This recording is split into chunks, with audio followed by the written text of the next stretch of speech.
Warahmatullahi wabarakatuh. Bismillah, alhamdulillah, wassalatu wassalamu ala rasulillah wa ala alihi washabihi wa mawalah. Amma ba'du, sahabat Masjid Nurul Islam Peduri yang dirahmati Allah Subhanahu wa Ta'ala. Alhamdulillah kita jumpa lagi di kesempatan hari ini, di kesempatan Selasa 3 Desember 2024 di channel YouTube Masjid Nurul Islam Karangtawang.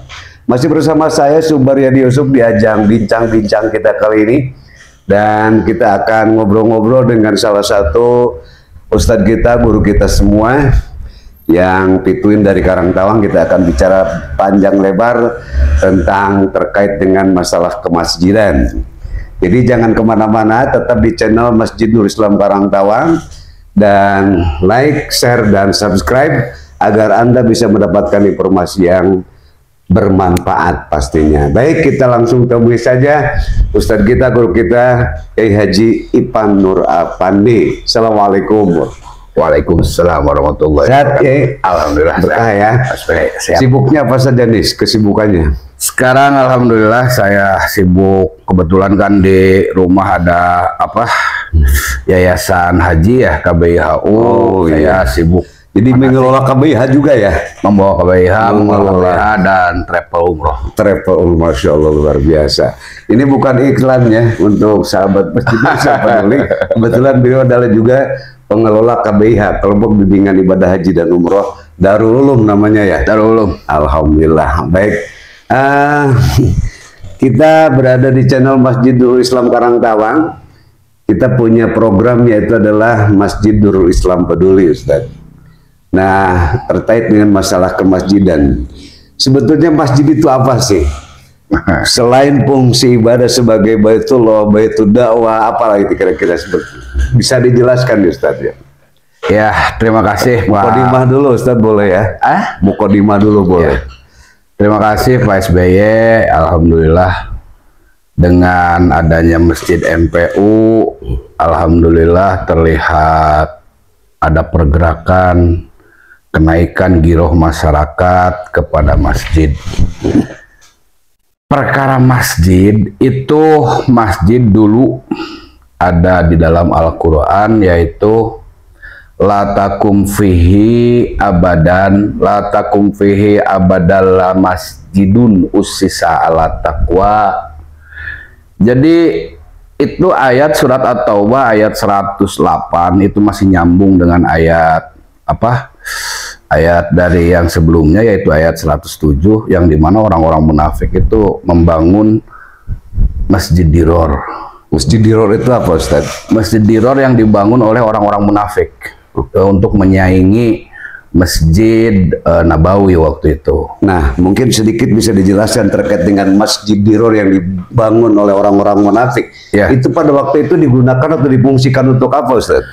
Itu digunakan untuk untuk masjid, tapi tempat ibadah orang-orang munafik.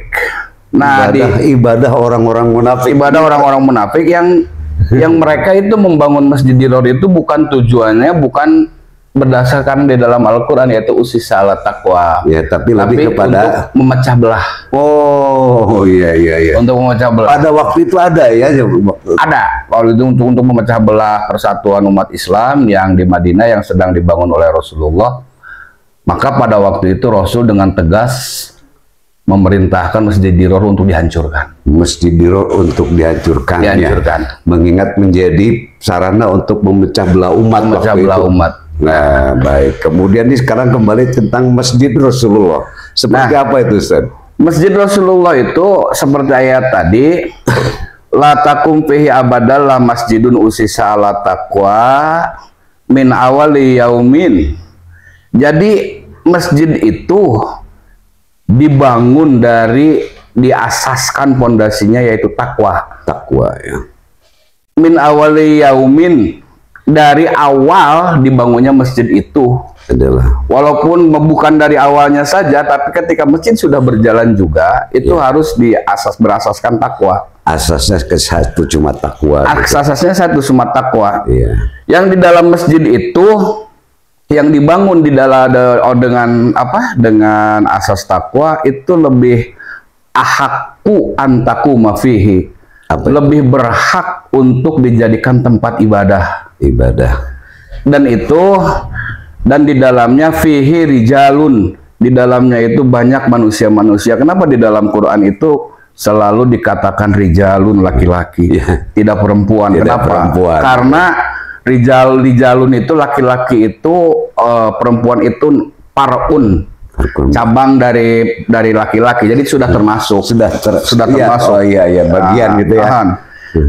Rijalun yuhibuna ayatatoharu.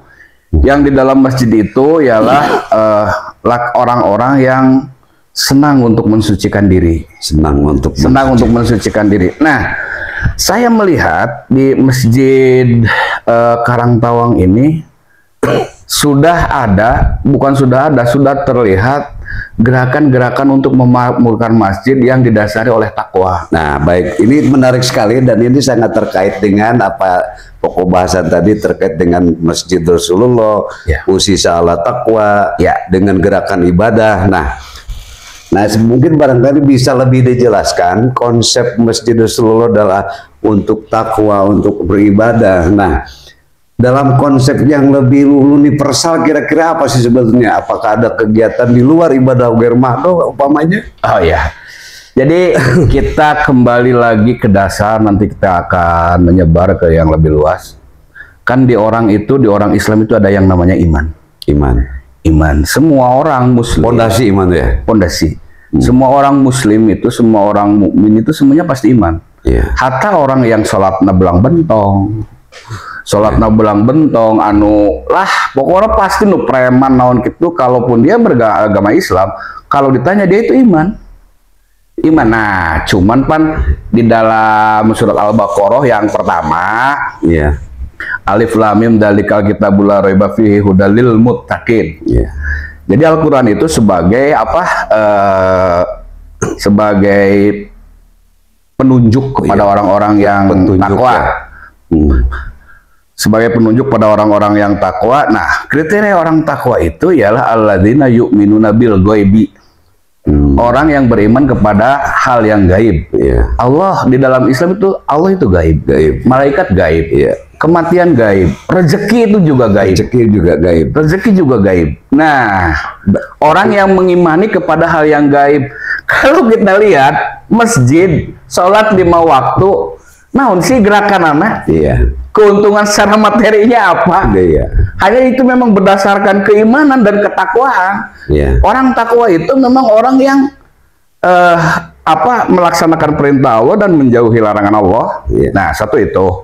Kembali sebentar sebelum dilanjutkan Ustaz. Kembali ke soal iman itu tadi. Berarti iman itu ada kualitasnya berarti ya? Oh, iman itu ada kualitas. Karena tadi begitu disampaikan beberapa kriteria. Kaitkan dengan masalah mengimani hal yang gaib gitu kan ya? Nah, berarti terkait dengan kualitas iman. Apa sebetulnya kualitas iman itu? Kualitas iman itu, kita kembali pada iman itu sendiri ya. Iman itu ialah diikrarkan oleh lisan, dan diyakini oleh hati. Itu keimanan. Nah, kalau takwa implementasi dari iman. Dia itu takwa, iman kepada hal yang gaib. Hal yang gaib salah satunya dia itu berjamaah sholat. Dari dia itu kalau sholat dia tidak melihat Allah, tidak melihat ganjaran, tapi dia tetap sholat, meramaikan masjid. Itu satu ya, iman pada yang gaib. Orang yang meramaikan masjid berarti dia itu iman pada Allah, iman pada malaikat, iman pada hari kiamat, pada Rasul. Dan kualitas imannya meningkat semua. Gitu ya.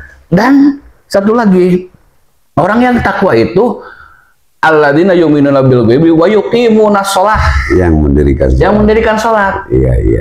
Wa mimma razaqnahum yunfikun, yang bersedia dan menyedekahkan apa-apa rezeki yang ada di dalam dia. Nah, saya melihat di dalam Masjid Karangtawang ini riak-riak untuk itu sudah ada. Riak-riak untuk itu, untuk menuju ke sana itu sudah ada. Satu, berarti orang yang berjamaah ada, dia itu orang iman. Rijalun yuhibuna ayatatoharu, orang-orang yang suka membersihkan diri. Wallahu yuhibbul mutatahhirin, dan Allah sangat mensucikan, sangat mencintai orang-orang yang yang suka bersuci. Terus ada satu agnia ataupun orang-orang donatur, entah berapapun dia menyumbangkan hartanya, itu kan secara kasat mata itu harta itu berkurang. Dia capek mencari harta benda, secara kuantitas dihitung-hitung ya. Iya kurang. Dia itu capek mencari harta benda, dia udah ada di dalam dompet. Sesudah ada di dalam dompet, dia itu keluarkan untuk kemakmuran masjid ini, untuk kemakmuran Masjid Karangtawang. Kalau bukan dasarnya iman, kalau bukan dasarnya takwa, itu apa? Oh iya betul ya. Itu apa? Karena dia secara kasat mata tidak ada feedback kepada dia, malah berkurang. Secara kasat mata. Secara kasat mata tidak ada feedback. Iya betul. Tapi berkurang. Tapi kenapa kok ada orang-orang yang mau? Apakah dia itu rasa apa? Rasa kikirnya itu sudah hilang atau apa? Cek saham. Pasti kikir itu ada di setiap Tapi orang. kenapa dia bisa mengeluarkan begitu, bisa jadi donatur, entah berapapun yang dia keluarkan? Karena memang dia itu karena iman, dan dia mengimplementasikan iman itu, berarti dia itu orang takwa. Orang takwa dalam bentuk bersedekah itu ketika dia sedang mengimplementasikan iman itu tadi. Iman itu. Iya, baik. Oke Ustaz.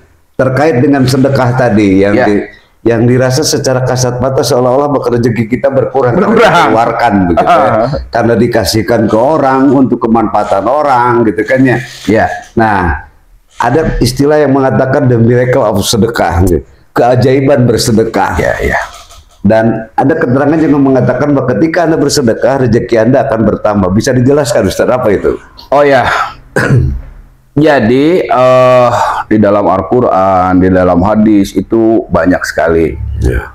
Yang orang sedekah itu akan dilipat gandakan jadi 10 kali lipat, maka bahkan sampai 700 kali lipat, bahkan sampai bilangan yang hanya Allah yang mengetahui. Banyak sekali sedekah itu. Kita ambil contoh ajalah sedekah ya, orang sedekah. Padilahnya sedekah di dalam kitab Ihya Ulumuddin, letterleknya bahasa Arabnya mungkin panjang, saya kurang hafal. Cuman saya rangkum aja ya dalam bahasa Sundanya. Konklusinya aja lah. Konklusinya aja. Dalam bahasa Indonesianya jadi gini. Amal itu membanggakan dirinya sendiri. Contoh, sholat itu membanggakan dirinya sendiri. Sholat ini begini, ganjarannya begini. Puasa begini. Di hadapan Allah itu begini, puasa begini, haji begini. Wah, semua amal membanggakan diri. Tapi sodako nggak berkata banyak. Anna upadilukum, kata sodako. Apa itu? Anna upadilukum. Geus gandeng lah.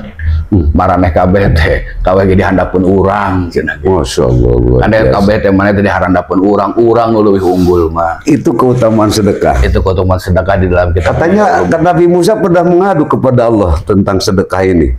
Tentang sholatnya, puasanya. Oh iya. Gimana itu ceritanya itu? Jadi Nabi Musa itu kan dia itu ya nabi yang ulul azmi ya. Ya jangan dikatakan lagi lah masalah ibadah atau apapun.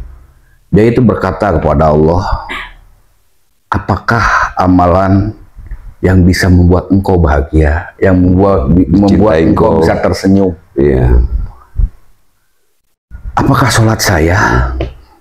Kata Allah berfirman, tidak. Sebab sholat kamu untuk dirimu kamu sendiri. Disebut satu-satu, semua jawaban Allah tidak. Yang membuat saya tersenyum ialah dan membuat saya bahagia ialah, kata Allah ini. Kata Allah, firman Allah, yang membuat saya bahagia ialah ketika kamu membahagiakan orang lain. Masya Allah. Satu, mengenyangkan orang lapar. Dua, memberi pakaian kepada orang yang telanjang. Itu ya yang membuat saya senyum. Dan ada satu contoh. Ada satu contoh yang mungkin di kalangan pesantren ini sangat populer. Sangat populer sekali. Dulu ada satu waliullah namanya Abdullah bin Mubarak.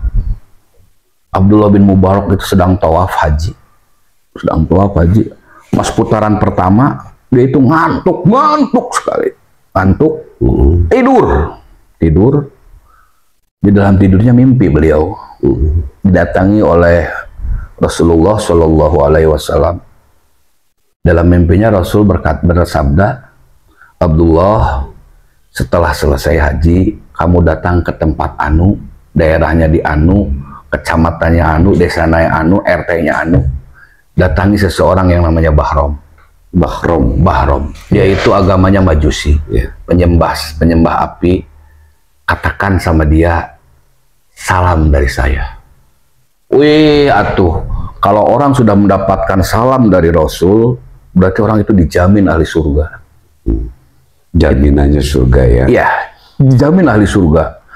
Abdullah bin Mubarak terjaga dari tidurnya dan dia astagfirullahaladzim, yang ngimpiti setan. Banyak cina Rasul salam ke jalma, banyak Rasul ke orang Majusi. Kan dilarang membuat salam kepada non Muslim. Wudu, akhirnya dia tawaf lagi. Setelah itu begitu lagi, sampai 3 kali mimpinya sama. Akhirnya dia wudu, wah berarti ini mimpi betul. Setelah hajian, dia datang dari petunjuk yang mimpi dari Rasul itu. Ternyata memang ada benar Bahrom. Didatangi Bahrom, ngobrol. Anda betul Bahrom? Iya, saya Bahrom. Anda punya punya amal baik apa? Kata Bahrom, saya itu orang kaya. Saya orang kaya, harta saya tidak terhitung, itu nggak baik. Saya punya anak, laki-laki 4, perempuan 5. Saya tikah-tikahkan. Adik sama kakak sama adik. Kenapa kau begitu? Karena saya takut harta saya dimakan oleh orang lain. Ada lagi yang anaknya bungsu, anak saya yang paling cantik, saya tikah anak itu. Saya baru hajat nih, 7 hari 7 malam, itu perbuatan yang jelek. Apa ya kalau gitu? Oh begini. Ada tetangga saya, dia punya anak yatim 3 orang. Pas saya hajat, dia datang ke rumah saya. Dia ngomongnya minta api, saya kasih api. Sudah itu dia datang lagi sampai 3 kali. Yang ketiga kali saya curiga, didatangi terus. Saya buntuti perempuan itu, ketika masuk anaknya lagi pada nangis lapar. Anak itu berkata, "Ibu, apakah dapat makanan?" Katanya ibu mau minta makanan sama Bahrom. Ibunya sambil nangis. Saya itu, hati itu tidak memberikan izin untuk meminta makanan kepada musuh Allah, Bahrom. Anak-anaknya pada nangis. Bahrom tersentuh hati nuraninya, Dia datang ke rumah. Mungkin kalau di Sunda sama di Karangtawang, anu Mustafa, Nusa Gola rupa daging masuk sadaya. Pokoknya nampan itu sehingga pembantunya sampai ngomong ke Bahrom, biar saya yang bawa. Enggak, saya saja. Bawa sama Bahrom, ketrok dikasih makan. Ini makanlah, ini halal. Dimakan, si ibunya gembira, anak yatimnya gembira. Sampai tidur dalam keadaan kenyang, gembira. Itu adalah amal baik kamu. Begini, emang kenapa kamu nanya tentang amal baik saya? Kamu dapat salam dari Rasulullah Muhammad sallallahu alaihi wasallam. Bahrom merinding, seluruh badannya merinding, dia menangis. Yang benar, Rasul kan orang baik, betul. Itu salam dari Rasulullah. Akhirnya dia mengucapkan syahadat. Sehingga gimana tuh? Dia sujud dan tidak berdiri lagi, meninggal. Masya Allah. Dan dijamin masuk surga. Dijamin masuk surga. Luar biasa. Diangkat oleh Allah jadi waliullah dari sodako. Baik. Oke, sahabat Masjid Nurul Islam Peduli yang dirahmati Allah Subhanahu Wa Taala. Sebelum saya tutup, dialog kita dengan guru kita, Kiai Haji Panur Affandi. Saya ingin dengar kesimpulan terkait dengan pembahasan tadi dan dikaitkan dengan gerakan Masjid Nurul Islam Peduli. Singkat aja Kiai barangkali. Oke. Dengan Masjid Nurul Islam Peduli, saya mengucapkan bukan banyak terima kasih. Saya mengucapkan pesannya apa nih? Kesan-kesannya beginilah. Kepada saudara-saudara kita yang mampu nih, gimana nih? Jadi gini, untuk kemajuan masjid di zaman Rasulullah juga itu berbagai heterogen, berbagai tenaga, berbagai dari kalangan yang berbeda-beda, mata pencaharian yang berbeda-beda, status sosial yang berbeda-beda, tapi dalam satu tujuan yang didasarkan takwa dan lillahi ta'ala. Akhirnya masjid itu bisa menjulang, Masjid Madinah itu. Masya Allah. Bisa menjulang. Dan kalaupun kita bisa meniru, kalaupun ya begini kita meniru di sini, itu sudah sangat luar biasa ya. Dan saya melihat di Karangtawang ini untuk ke arah sana sudah ada riak untuk menuju ke sana. Alhamdulillah. Seluruh komponen sudah ada untuk berriak sana, cuman untuk perjuangan ini saya berpesan nih untuk perjuangan ini. Iya. Jangan melihat hasil yang instan. Iya. Tapi Itu semua masih butuh proses ya. Itu butuh proses, dan itu yang paling penting adalah konsisten. Masalah hasil biarlah Allah yang menentukan. Baik. Terima kasih Ustaz. Demikian tadi sahabat Masjidul Islam Baduli, bincang-bincang kita dengan Ustaz Kiai Haji Ipan Nur Apandi, dan saya ingin menyerukan kepada Anda bahwa bagi Anda yang ingin barangkali menyalurkan sedekahnya atau jariah, bisa disalurkan ke rekening BSI dengan nomor 729-080-9171.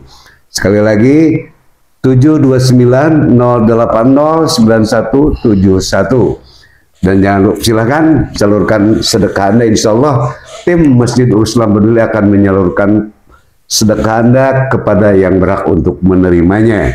Terima kasih Ustaz atas kebersamaan kita Ya, sama-sama. di kesempatan hari ini. Tuntas sudah jumpa kita di ajang bincang-bincang di channel YouTube-nya Masjidul Islam Baduli, di ajang bincang bersama Ustaz Kiai Haji Ipan Nur Apandi. Sampai jumpa di kesempatan lain. Saya Subari Adi Yusuf. Jangan lupa tetap like, share, dan subscribe untuk mendapatkan informasi yang bermanfaat. Assalamualaikum warahmatullahi wabarakatuh. Waalaikumsalam warahmatullahi wabarakatuh. Wah, aing mau